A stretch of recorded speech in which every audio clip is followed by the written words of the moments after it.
lot of people come to Hong Kong for the skyline, the harbour and the shopping. But just a few metro stops away, in Kowloon, there's another side to the city. One that feels busier, older, more local and much harder to define. But it is this side of Hong Kong that defines the uncomparable Hong Kong feeling. This is Sham Shui Po. At first, it pulls you in with the energy. Crowded markets, antique souvenirs, neon signs, Michelin recommended street food, old buildings and the kind of everyday chaos that makes the city feel alive.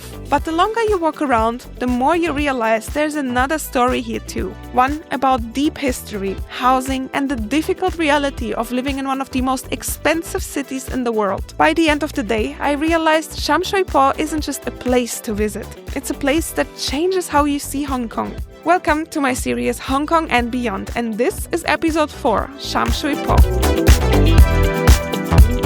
First things first, I'm going to be jumping on the MTR for the first time in Hong Kong, so let's check it out first and get there.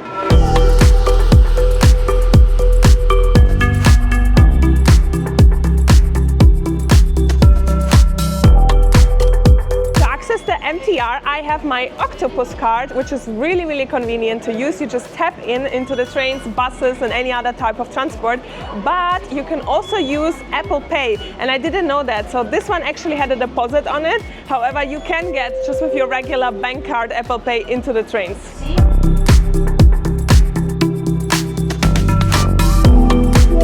It seems to be quite easy to navigate around here. There is lots of signs, names of the train destinations on the train. Oh my god, it is full on glass cover, like full length. It looks so modern, so new.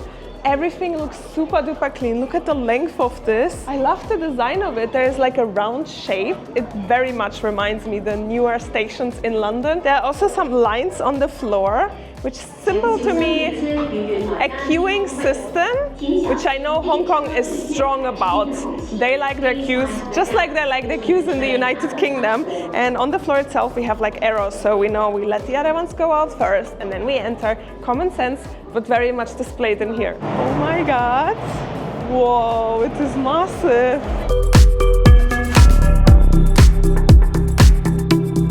The train that I'm on right now is taking me from Hong Kong Island over to Kowloon. So we are passing right now beneath the water.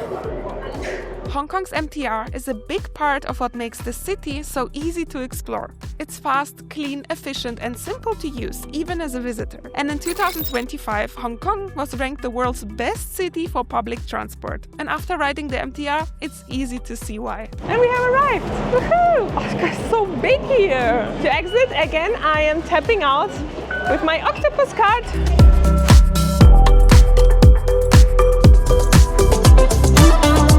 Made it out to the streets of Sham Shui Po, and this neighborhood is one of the oldest ones in Hong Kong, and it is also one of the most densely populated ones, and you can already feel it here on the streets. It is packed. In this district you will find a really interesting combination of old and new Hong Kong, really seamlessly combined, and it's really good place for shopping and bargain shopping. One of the first places I'm going to be visiting now is Ampliu Street, and it is a flea market. Ampliu Street is famously known for their electronics and vintage products. So I'm really curious to see if I can find some old cameras or like one of these super antique photogenic stores over here.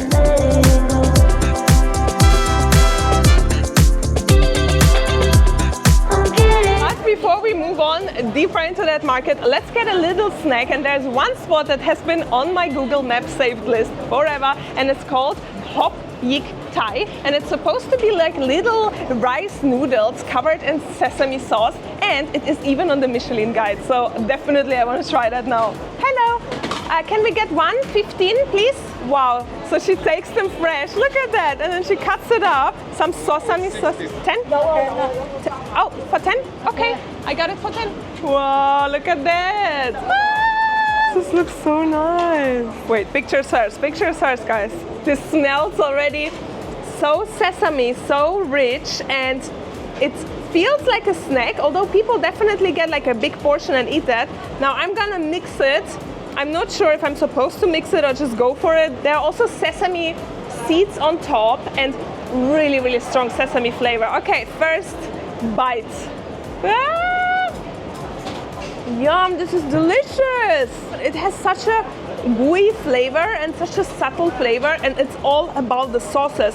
The sesame sauce combined with, like, I think sweet soy sauce and the sesame crunch on top. I'm not sure what is this red sauce, but it is absolutely delicious. And the noodle itself, blub, blub, blub, blub, look at it, so bouncy, bouncy.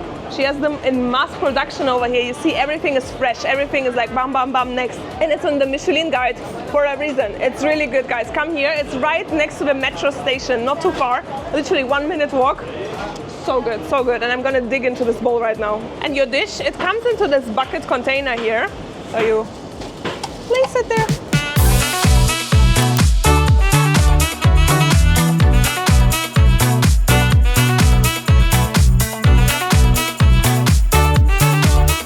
Quickly turned into more than a snack. I'm very, very full now, but lots of energy to head back into the market. Let's go deep. There is such a fun vibe here, and it's such a photogenic place. You really feel like you have been transported back in time to old Hong Kong, and everything is just like it was in the 80s here. Really see that this is a place where people live, because there is a huge amount of fruit stores, of like supply stores, home appliance stores, meat, everything. Oh my God, I just found a proper noodle factory over here. They have all types of noodles, from Italian to really local noodles to fresh noodles. And look at that store. Wow, they know what they're doing here. It looks so ancient. I was allowed to enter and see the noodle production place. This looks like a museum. Hello, this is amazing. Everything is fresh. Wow, look how many noodle machines he has going on at the same time. Noodles here, noodles there, noodles there. This is simply amazing. Thank you. How old is your shop? 65 years. 65 years, this noodle shop. That is amazing. I literally touched a piece of Hong Kong history with my own feet. Ah!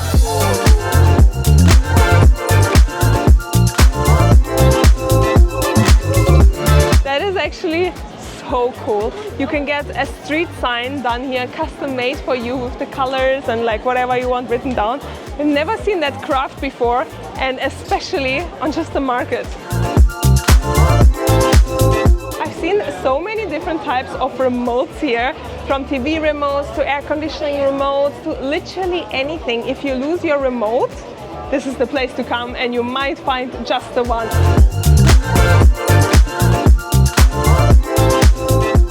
Across all the options on the market itself, I ended up on a little store, and they sell equally electronic products, and this is the fan that I've been looking for, so I'm gonna take that here. It costs $69. I've seen the same price on the market itself, but here, you know, kind of a shop, so it makes me think it's actually gonna work and not break on me in a week, although probably they all have the same supplier. So look at the level of copy of products here. This looks one-to-one like a Dyson hair dryer, and it only costs 208 Hong Kong dollars, so it's like 21 pounds. Really good deal. Let's see if the product works that I've purchased. Hopefully all should be okay. It comes with a cable, it comes with a little strap, and the ear thing itself, probably I need to charge it. Oh, it has a bit of charge. Oh, that's nice. Finally, I got one myself. I saw them everywhere here in Hong Kong. Everyone uses one. Whew. Honestly, this market is like a never-ending Temu and AliExpress combined. You can try everything out, which is the good thing. And honestly, you can spend days over days here just browsing and browsing non-stop. It's really fun if you want to find those good deals. Oh, wow, I think I've come across vintage heaven for photography, videography lovers. Look at that. So many cameras, and they're like hanging there as if they are plants. The amount of cameras here literally qualifies as a camera museum for me already. And they are just like openly hanging here. I can pick one, I can try it out. And there are so many like different types of lenses you can choose from. This is a dream for people that like cameras. Me. The shopping will never end if I don't leave this place. I'm gonna go though now because I want to explore a bit more of this area. One thing I can't miss though is a shopping center, and it's supposed to be a very special one. Let's get there and see it.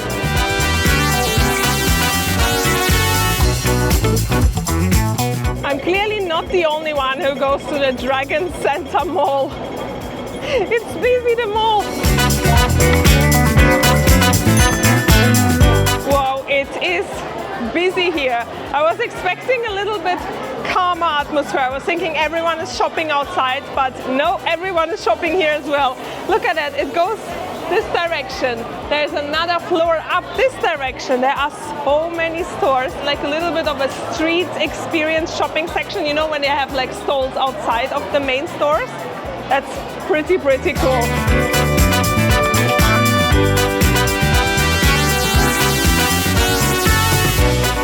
I just looked up and there are 1, 2, 3, 4, 5, 6, 7, 8 floors. What is that on the top? It is a roller coaster. There is a roller coaster inside the mall. How do I get up there? I need to see it up close.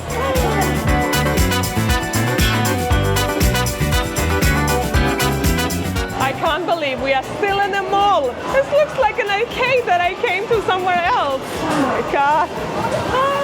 How fun!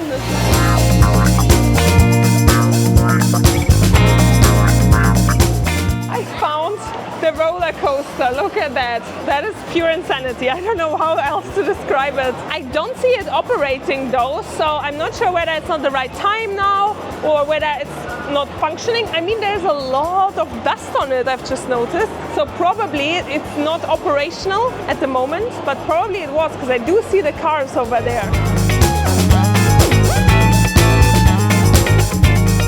My next destination is a 10-minute walk away, and the sun is setting now. We said the heat is also setting, which is very pleasant. And as you walk alongside the street, the sheer amount of these buildings comes across. It is one of the most densely populated areas of Hong Kong, and you can definitely see that right here in the architecture of the buildings already. There are buildings everywhere, there are windows everywhere, and I'm not sure how many people live here in this district, but it must be so many. But that is not to say that this area doesn't come with its own challenges. For sure, there are urban challenges here that are being worked on, are being fixed, but for me as a foreigner, tourist person, it's very difficult to comment on them or to know much about them. But I'm hoping that the museum that I'm heading to now is gonna teach me a little bit more about that. Prior to heading to the museum though, there is one more aspect that needs to be mentioned. One that shows the harder realities of Hong Kong. Cage homes, officially known as bed space apartments. I've taken a tour in Hong Kong to learn more about it, and what I'm showing here is just a display. This kind of home can cost around $700 a month and houses 4 people or a small family. And in real life, these spaces can look like this, or very different. Some are small cage-like beds, while others are crowded rooms filled with bunk beds stacked close together, with multiple people sharing the same apartment, bathroom and basic facilities. These living spaces are often just big enough for a bed and a few belongings. In a city famous for luxury towers, a stunning skyline and some of the world's most expensive real estate, many low-income residents live like this because regular housing is simply out of reach and social housing has long waiting times. The difficulties are not just about size. It's the lack of privacy, the heat, poor ventilation, noise, shared toilets, and limited safety. Seeing this is hard, but important to understand in the overall Hong Kong picture. But now, let's get back to the museum that we were heading to. It's like I'm not the only one who wants to go to the museum before they close. Hello, are you queuing? No? Okay, I hope I can still enter. So I was standing in the wrong queue. Apparently it was like a game for children, and this right here is the entry to the museum where I'm gonna be heading in a moment. But first, let me tell you what this is about, because it is quite an important one. Mei Ho House has been repurposed into a hostel and museum because of a devastating fire in the early 1950s, which left tens of thousands of people homeless overnight. Due to this disaster, the Hong Kong government had to act quickly and develop public housing, then known as resettlement estates, for those who had lost their homes. Although the early resettlement blocks were basic and often criticized as harsh or even inhumane, they provided urgent shelter at a critical moment. Within these simple spaces, grassroots families lived, worked, raised children, and gradually built the foundations of modern Hong Kong. Today, the museum tells the stories of those residents from half a century ago, creating a bridge for younger generations to understand where they came from and the perseverance and spirit people showed when facing hardship. So this section teaches us about the street market culture. Lots of the things were bought outside, and there are some like memories of people that remember this time written down here. And it says obviously that things were much cheaper back in the day. There's even an inflation conversion available over here. And one story that really touched me was of this woman that says here that couldn't really walk well, so she just lowered a basket and people would put in the groceries and she would pay them for them as well. And this level of community feeling is just represented in one small story. You get a feel for how close people were to helping each other.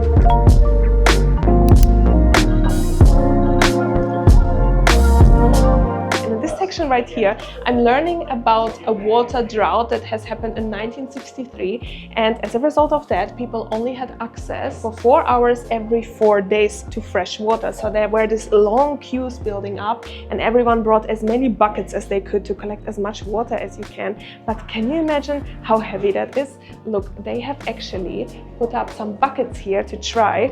Now that represents a 2.5 kilo bucket. I can lift that easily. This right here, how heavy is that? 13.5 kilograms. To lift that, imagine, and that's not the only one you would be lifting. If you have access for a few hours, you just like take whatever bucket you can. It's like a proper workout.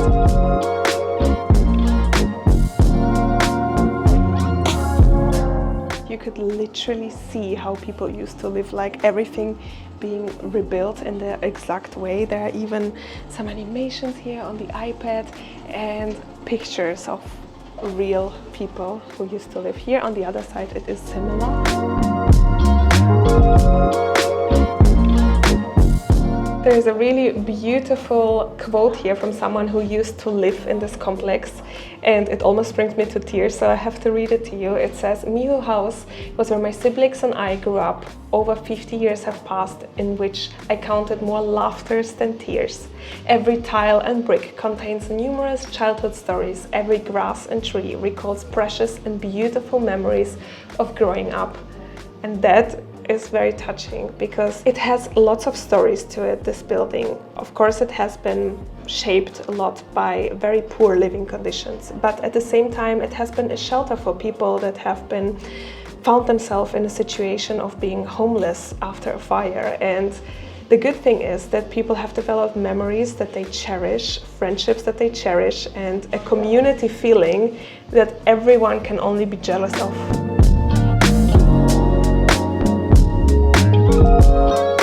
Mei Ho House is the only surviving resettlement block of the first generation of public housing in Hong Kong, which is why it's so special that it still exists and has been repurposed from this abandoned building into one side museum and the other side youth hostel, for which it also got a UNESCO award. And that is genius because the young generation that is going to stay in the hostel can equally learn about the old Hong Kong, and with that the knowledge is never gonna die out. Equally, us tourists are gonna visit and learn about it.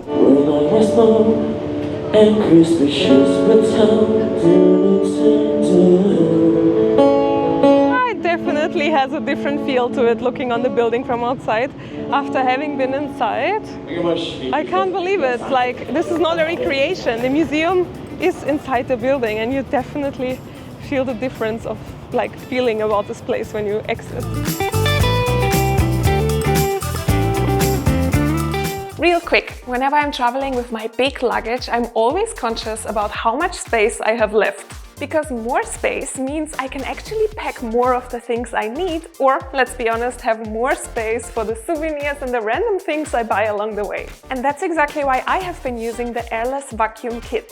These are travel compression bags that help you pack more into the same luggage without it feeling bulky or overstuffed. I just put my clothes inside, seal the bag, and then use the small rechargeable pump to compress everything down. It's super easy and it makes such a huge difference when you're trying to keep your luggage organized. And instead of these clothes taking up half of my suitcase, they pack down way flatter and allow for more space for shoes, toiletries, other outfits, and things I just pick up along the way. Airless says that the kit can help you triple your packing space, which is quite impressive. Also, the bags are carry-on sized, made with strong anti-rip nylon and odor-proof, which means at the end of the trip I can use that same bag as a laundry bag for worn clothes. For me, it's one of those travel essentials that make packing feel smarter. You have the same luggage with more space and less stress. So if you want to make more room in your suitcase or carry-on, make sure to check out Airless with the link in my description box down below, or scan the QR code that you're seeing on screen right now. At checkout, use the code Rita for 10% off. But now, let's get back to Hong Kong. And now that I'm out, sun has already set. It is dark, but when I walked here, I saw like one sign. Where is it? Here. Walk along the path uphill and get amazed by the magical panorama. So I think I'm gonna check it out. I honestly didn't know. It's so high up, so many stairs. Made it to the top and the views. Oh my God. Here you can see how many buildings there are around, how packed it is, and we are so high up. And there are buildings even higher than this, so they have views from their flats. It's so impressive. I did not expect to find such a high view today. So this is a very nice surprise.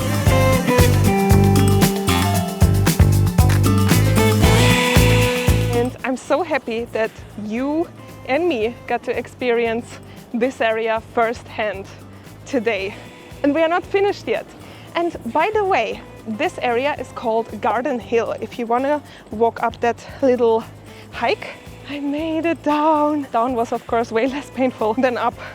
Makes me want to come back to this hill for sure, maybe during daylight or sunset on another day and bring the drone. But now, definitely dinner time. Let's go.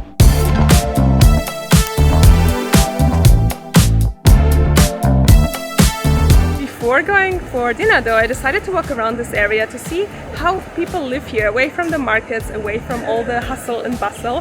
And it looks fun. Look at that court right here. People play various games. I love the colors on the floor. And surrounded we are by lots and lots of flats. It looks like a block of flats, and like an estate.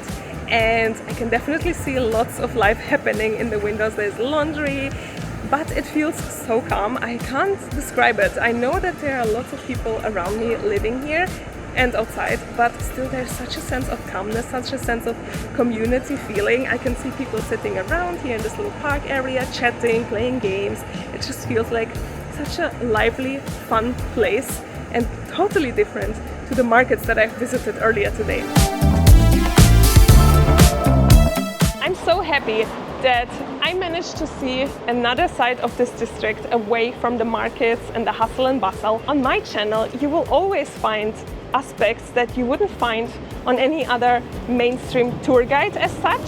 Of course, I also visit the top tourist places, but I always try to visit local places and build a full picture for myself and hopefully for you of what the city is about. And one of my main goals on my channel is really to show that the world is not as scary as they teach us that it is, and people are way friendlier than they teach us people are. You know, nobody is trying to harm you or attack you all day long everywhere without reason. Explore places, go beyond the beaten path, and just build a picture for yourself, because I'm so happy that I went here to walk through the streets, to see how the local life is, and with that I have a way better perspective of this area than I would have had by just visiting the markets.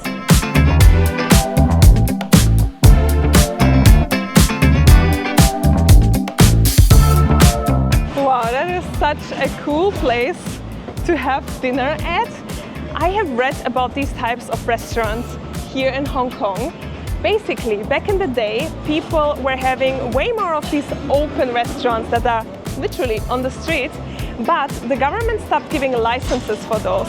So there are only like a few of these restaurants left across Hong Kong, and the only way to preserve that is if you hand over your license for having such a restaurant to your kids or someone with your own name. So you can't sell that license, you can't give it to someone else. And I would totally eat there now, but I already had another place in mind for dinner, which is also a really, really special one. I've made it to my dinner place. There it is. And guess what? I already had one Michelin recommended place for lunch today, and this is equally one. So it's 2 Michelin places in one day. Let's just hope they have a table. How smart is that? They have a full-on system to navigate the traffic here. So it's A025 and I'm A027, so I guess I have a little bit of waiting time. This is supposed to have one of the best dim sums in Hong Kong, so I'm very curious to try it. Okay, there's a star icon on these two, which signals to me this is the thing to get. We put some noise cancelling, hopefully that reduces the sound. So I've read online, baked bun with barbecue pork, and it has the little crown on it, and steamed fresh shrimp dumplings, steamed pork and shrimp dumplings. I got the premium tea Nguyen Yin upgraded tea.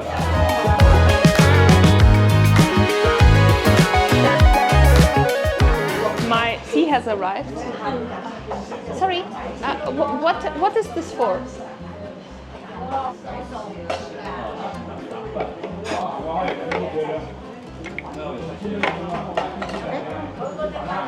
How do I drink it? How do I... Here, I put it there?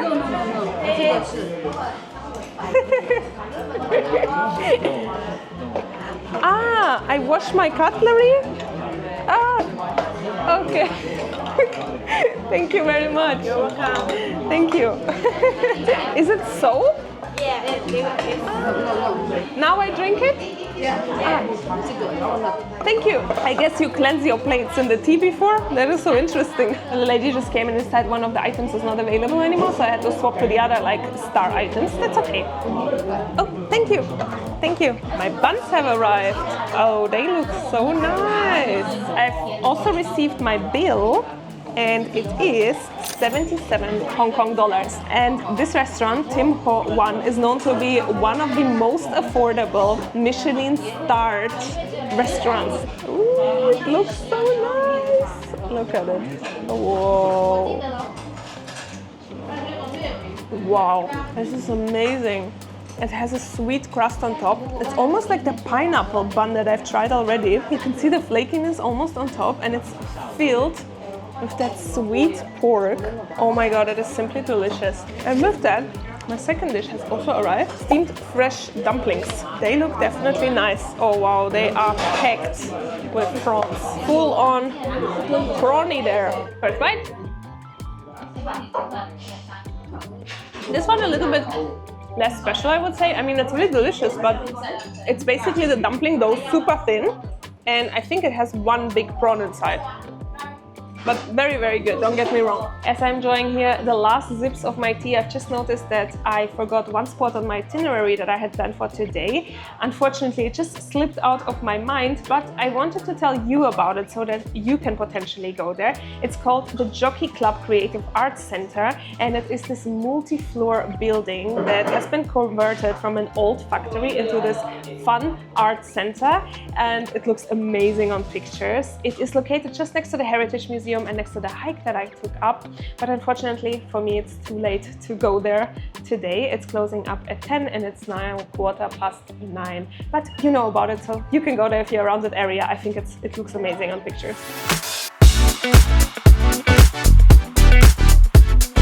Now, with that meal, as we say in German, it's time for a Verdauungsspaziergang, which basically means digestion walk, which I'm gonna be having on my way to the MTR station, where I'm gonna be jumping on now to continue my path back to the hotel. And with that, my time exploring this area comes to an end. I hope this is not my last time here, and I think you should visit it if you come to Hong Kong. There's definitely lots to see and lots to explore, and I hope you have enjoyed this video exploring it today with me. If so, please be sure to hit that like button to support me and so that other people can find it as well. And make sure to subscribe so you don't miss out on my other videos about Hong Kong and other destinations.